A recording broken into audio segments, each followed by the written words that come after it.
Dengar baik, orang yang tidak lagi mengandalkan Tuhan, yang hubungannya jauh dari Tuhan, ketika dia mengalami sesuatu, maka dia menjadi bimbang imannya. Kenapa dia takut? Karena kehilangan kepercayaan kepada Tuhan. Saudara, keadaan ke depan akan semakin tidak menentu. Tadi pagi saya baru mendengar berita di Amerika sekarang pun terjadi banyak kekurangan makanan. Krisis demi krisis akibat perang Rusia mulai terjadi. Ya, bensin di sana sangat mahal. Makanan juga sekarang jadi sesuatu yang sulit. Di mana orang akan menaruh pengharapan? Tidak ada pilihan lain hari-hari ini selain kita harus terus membangun iman dan rasa percaya kita kepada Tuhan. Keadaan boleh bergoncang, tapi kita terus mempercayai bahwa kita punya Tuhan yang tidak pernah tergoncang, dan firman-Nya tidak pernah berubah sekarang, dahulu, bahkan sampai selama-lamanya. Dia Tuhan yang berjanji. Dia Tuhan juga pasti akan menggenapi dalam hidup kita. Saya bisa yakinkan orang-orang yang tidak berpegang kepada Tuhan dan firman, yang engkau akan tergoncang, saudara. Cepat atau lambat. Ya, enggak usah tunggu miskin baru tergoncang. Sekarang orang kaya yang duitnya masih banyak aja, banyak yang sudah mulai tergoncang. Kenapa? Dikuasai ketakutan. Mereka membiarkan roh ketakutan menguasai jiwanya. Hari ini saya mau bilang, kenapa Asa menjadi takut? Ya, orang yang hubungannya dengan Tuhan tidak lagi dekat, orang yang tidak kembali membangun hubungannya dengan Tuhan, dia akan kehilangan rasa percayanya kepada Tuhan. Engkau harus tetap berpegang, aku percaya Tuhan. Biar dunia ini bergoncang, bumi-bumi ini apapun yang terjadi, ya, aku akan tetap percaya bahwa firman Tuhan itu tidak pernah berubah. Taruh imanmu kepada Tuhan, saudara, hari-hari ini. Hari-hari ini mari kita sibuk berpikir, Tuhan, apa yang harus aku lakukan bagi kepentingan kerajaan-Mu? Berhentilah berpikir bagi diri kita, dan diri kita.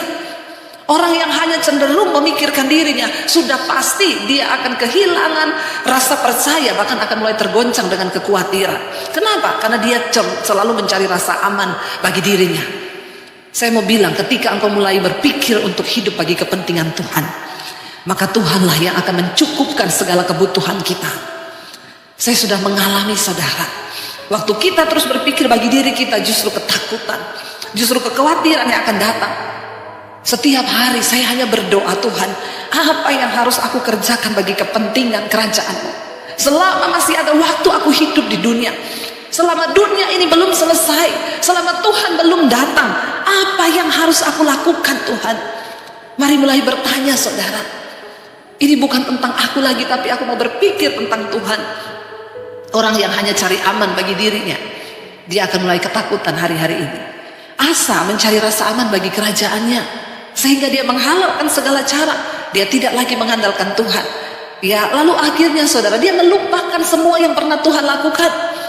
Bagaimana cara untuk kita tetap percaya pada Tuhan? Ingat, semua yang sudah kita alami di dalam hidup ini, kalau hari ini kita masih bisa berdiri, itu semua karena kasih karunia Tuhan. Selalu ingat akan perbuatan Tuhan yang lalu. Selalu ingat akan campur tangan Tuhan. Selalu ingat dari mana Tuhan mengambil hidup kita. Asa melupakan apa yang Tuhan kerjakan bagi dia. Tuhan pernah menyertai dia melawan tentara orang Ethiopia yang jumlahnya lebih banyak, dan Tuhan berikan dia kemenangan. Saudara, mari mulai punya pengalaman pribadi dengan Tuhan. Bilang, Tuhan, aku rela, apapun yang Tuhan izinkan aku alami. Aku mau mengalami Tuhan di dalam setiap kisah hidupku. Aku mau mengalami Engkau, Tuhan. Aku mau mengalami pribadi-Mu di dalam kehidupanku. Lalu bisa dikatakan, saudara, yang lebih luar biasa, ketika orang itu dikuasai roh ketakutan, dia mulai melakukan tindakan-tindakan yang di luar nalar. Alkitab berkata di sana, ya, ayat yang tadi, ayat yang ketiga kalau nggak salah, Asa mengambil, ya, dari perbendaharaan rumah Tuhan. Tadinya, saudara, Asalah yang mengumpulkan semua hal-hal yang berharga, emas, perak, itu dia bawa ke rumah Tuhan. Tapi ketika dia mengalami ketakutan dan dikuasai roh ketakutan, dia mengambil seluruh emas, perak, dikatakan perbendaharaan. Coba tayangkan ayat yang ketiga tadi, saudara, ya. Lalu Asa mulai mengeluarkan, ya, dari perbendaharaan rumah Tuhan. Di sana dikatakan dengan jelas, dan dari perbendaharaan rumah raja rumahnya sendiri. Emas, perak diambil, lalu dikirimkan kepada Ben-Hadad raja Arab yang diam di Damsyik dengan pesan, ya, kita ikat perjanjian, kamu batalkan perjanjianmu dengan Beasa raja Israel. Dia menyogok saudara raja Arab dengan berharap dia bisa dapat perlindungan. Orang yang tidak lagi mengandalkan Tuhan, orang yang kehilangan rasa percayanya kepada Tuhan dan firman-Nya, akan menghalalkan segala cara demi mendapatkan sesuatu yang dia mau, yang dia inginkan, yang dia pikir itu bisa menjadi jaminan bagi rasa aman dirinya. Lihat, bahkan dia mengambil apa yang menjadi milik Tuhan dari perbendaharaan, nggak ada takut-takutnya. Saudara, kalau engkau mau melihat pertolongan Tuhan hari-hari ini, jangan pernah bertindak dengan logikamu sendiri. Duduk di kaki Tuhan, tanya sama Tuhan, apa yang harus aku lakukan Tuhan? Jadilah orang yang benar-benar mengandalkan Tuhan di dalam segala perkara, di dalam segala hal. Bilang, Tuhan, cegah aku kalau aku akan melakukan sesuatu yang bukan kehendak-Mu. Cegah aku Tuhan. Di dalam segala hal, apapun yang Kau lakukan, saya bersyukur hari-hari ini Tuhan masih berbicara kepada saya. Ketika saya akan melakukan sesuatu, jangan lakukan ini, lakukan itu. Saudara, kita mau sungguh-sungguh berlari bagi kepentingan Tuhan hari-hari ini. Ya, kita mau sungguh-sungguh berlari untuk melakukan apa yang Tuhan mau. Saya mau bersaksi, beberapa waktu yang lalu di Jakarta, saya hampir membeli sebuah apartemen. Karena saya berpikir itu nanti akan saya tinggalkan kepada anak-anak saya. Kalau saya nanti sudah tua, saya sudah meninggalkan sesuatu buat anak saya. Saya bawa dalam doa, Tuhan, aku tidak mau bertindak dengan kemauanku. Saya sudah tawar-menawar harga, saudara, dengan orang itu, tawar-menawar harga. Tapi selalu saya bawa dalam doa. Beberapa hari orang itu terus, Bu, gimana, jadi nggak? Saya sudah bicara kepada bos, Bu, dia mau turunin harga. Kalau ibu mau, ibu bisa DP, kita ketemuan, gini-gini. Saya sudah pergi lihat. Saya bilang, Tuhan, kalau bukan kehendak-Mu, cegah aku untuk melakukannya. Tapi kalau ini kehendak-Mu, biar Tuhan beri aku damai sejahtera. Di saat hari sudah menjelang, saya harus memutuskan untuk bertemu dengan orang itu. Tiba-tiba waktu mau tidur malam, saudara, Tuhan berbicara di hati saya. Kamu harus bangun dulu itu sekolah misi untuk hamba-hamba Tuhan dari pedesaan. Stop mikirkan bagi dirimu sendiri. Saya tersentak dengan suara itu. Saya menangis dan saya bilang, terima kasih Tuhan, Engkau mengingatkan aku.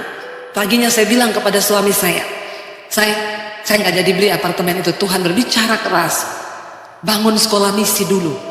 Saya punya kerinduan untuk membangun sebuah sekolah Alkitab bagi orang-orang yang tidak mampu dari desa. Kenapa, saudara? Karena saya juga merasakan, dulu saya lahir dari sekolah misi, dari desa-desa. Kami diperlengkapi cuma 6 bulan. Setelah itu semua harus kembali ke desanya dan menjadi gembala perintisan. Entah itu 2-3 jiwa engkau harus layani. Saya melihat hari-hari ini semua teman-teman saya menjadi gembala di desa-desa. Bahkan beberapa Tuhan izinkan kami boleh membangun gereja-gereja mereka di desa. Dan saya berkata, terima kasih Tuhan, Engkau masih berbicara kepadaku. Saya rindu, saudara, hari ini kita buka mata. Indonesia membutuhkan hamba-hamba Tuhan, supaya desa-desa dan daerah-daerah terpencil tidak dihijaukan. Kita harus sama-sama bergerak, kita harus sama-sama berdoa. Mari kita buka mata kita, jangan tidur. Setidaknya saudara berdoa supaya hati Tuhan diberikan kepada orang-orang yang benar-benar mau bergerak bersama untuk kepentingan Tuhan. Saya melihat, kemarin saya cerita dengan teman saya, mereka membuat nanti bulan Agustus saya akan ke Toraja, ke Makassar. Kami bikin seminar hamba-hamba Tuhan. Kami tidak bikin untuk satu denominasi gereja, dari berbagai gereja. Dan puji Tuhan nanti di Toraja, bahkan gereja-gereja Toraja ikut terlibat, semua hamba-hamba Tuhan ikut di dalam seminar ini. Kami berdoa dan mari kita sama-sama berdoa supaya pergerakan Tuhan benar-benar terjadi. Ketika gereja bersatu, Indonesia akan dimenangkan bagi Tuhan. Ini waktunya, bukan lagi kita terpecah-pecah satu dengan yang lain, tapi mari kita bersama-sama gandeng tangan. Saudara, saya ngobrol dengan teman saya. Nanti yang ini yang ketiga kali seminar hamba-hamba Tuhan. Dan dia cerita kemarin mereka buat seminar anak-anak muda. Waktu diundang maju ke depan, anak muda yang terikat dengan roh bunuh diri, 200 anak muda lari ke depan. Yang terikat dengan roh bunuh diri, yang udah iris-iris nadi, saudara. Tapi belum mati, tapi roh itu ada. Ini adalah tugas kita sebagai orang Kristen. Kita lihat mungkin sebelah kanan kirimu, tetanggamu. Saya berdoa supaya saudara hari-hari ini hidup bagi kepentingan Tuhan. Bukan cuma bicara engkau punya harta. Apa yang kau punya dari dirimu? Lihat tetanggamu, lihat orang di sekeliling. Mereka mungkin sedang tertekan. Mari kita berlomba untuk bawa jiwa kepada Kristus. Kenapa saudara? Ini hari-hari yang terakhir. Iblis juga hari-hari ini kerja lembur. Kita lihat semakin banyak bunuh diri terjadi di mana-mana. Kita berlomba untuk membawa mereka kepada Tuhan. Mungkin saudaramu, mungkin sepupumu, bawa dulu dia dalam doa. Ketika Tuhan izinkan bertemu, engkau bisa berdoa buat dia. Sedikit saja engkau rangkul sekarang orang atas nama Yesus, dia bisa mengalami jamahan Tuhan. Ayo kita menjadi Kristen yang bangkit bagi kepentingan Tuhan. Berhenti tangisi dirimu sendiri. Nggak usah jadi Kristen alay, nggak usah jadi Kristen lebay. Lihat sekelilingmu, masih banyak orang yang lebih menderita dari hidup kita, saudara. Berdoa, sertakan Tuhan. Kenapa Asa tidak lagi bisa melihat keputusan apa yang akan dia ambil? Dia menghalalkan segala cara, mengambil perbendaharaan emas perak dari dalam rumah Tuhan. Orang yang ketakutan, dia pasti akan bertindak di luar nalar. Karena itu saudara, belajar untuk terus mengandalkan Tuhan. Lalu dia membuat perjanjian dengan Raja Aram untuk melindungi dia. Dan Tuhan marah. Apa yang terjadi saudara? Tuhan mengirim seorang pelihat yang datang kepada dia. Kita lihat tadi itu ada di ayat yang ke-6 kalau nggak salah ya. Dikatakan Tuhan mengirim kepada dia seorang pelihat, seorang nabi untuk berbicara, ya, dan menyampaikan itu kepada dia. Kenapa engkau melakukan itu?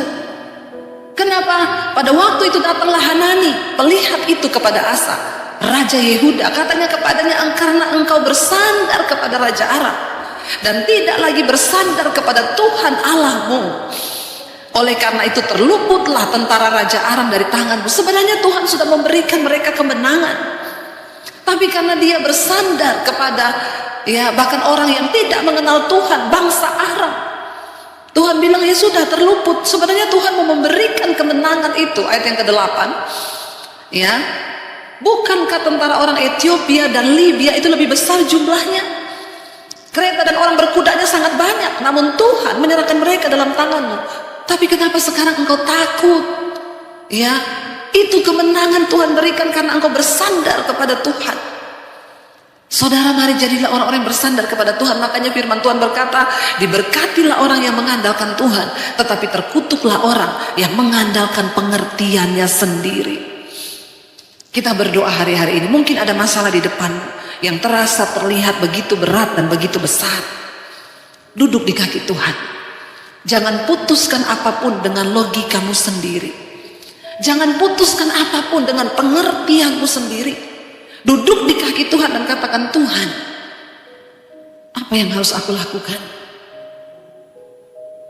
Karena ayat yang ke-9 saudara bisa dikatakan, kita baca bersama-sama dan imani ayat ini 1, 2, 3. Karena mata Tuhan menjelajah seluruh bumi. Untuk apa? Melimpahkan kekuatannya kepada mereka yang bersungguh hati terhadap Dia.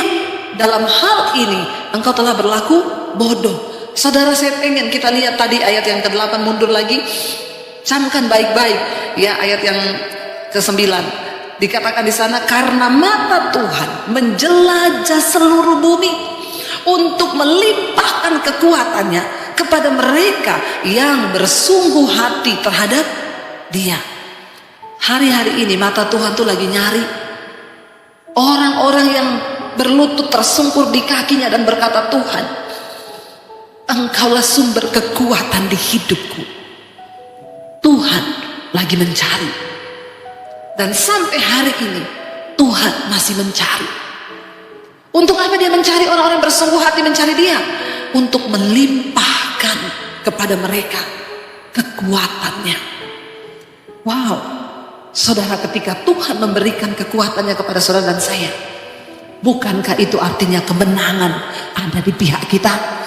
Ketika kekuatan Tuhan turun atas hidup kita, bukankah itu kemenangan demi kemenangan akan terjadi di dalam hidupmu, usahamu, pekerjaanmu, pelayananmu?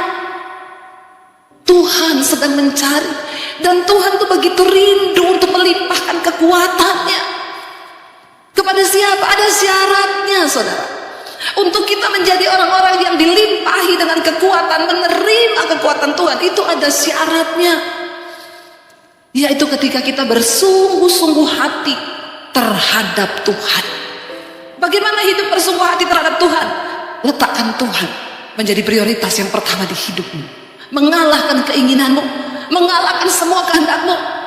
Jangan cuma bisa bernyanyi, berkata Tuhan, ku beri yang terbaik, semua yang berharga, semua yang mulia, semua yang terbaik dari hidupku. Bener gak kita ngomong? Jangan jadi orang Kristen yang bohong di mulut dan di hati. Waktu engkau nyanyi di gereja, ku berikan semua yang berharga, semua yang mulia. Ketika Tuhan minta sesuatu yang memang engkau sudah ingini dari hatimu, dan Tuhan bilang jangan, maukah engkau merelakannya bagi Tuhan? Halo saudara, Tuhan sedang mencari orang-orang yang bersungguh hati terhadap dia. Orang-orang yang mau berkata, Tuhan, aku mau hidup bukan untuk kepentinganku, pakai hidupku Tuhan untuk aku hidup bagi kepentinganmu. Saudara, dunia ini sedang berlalu, dan setiap kita pasti satu saat akan mati.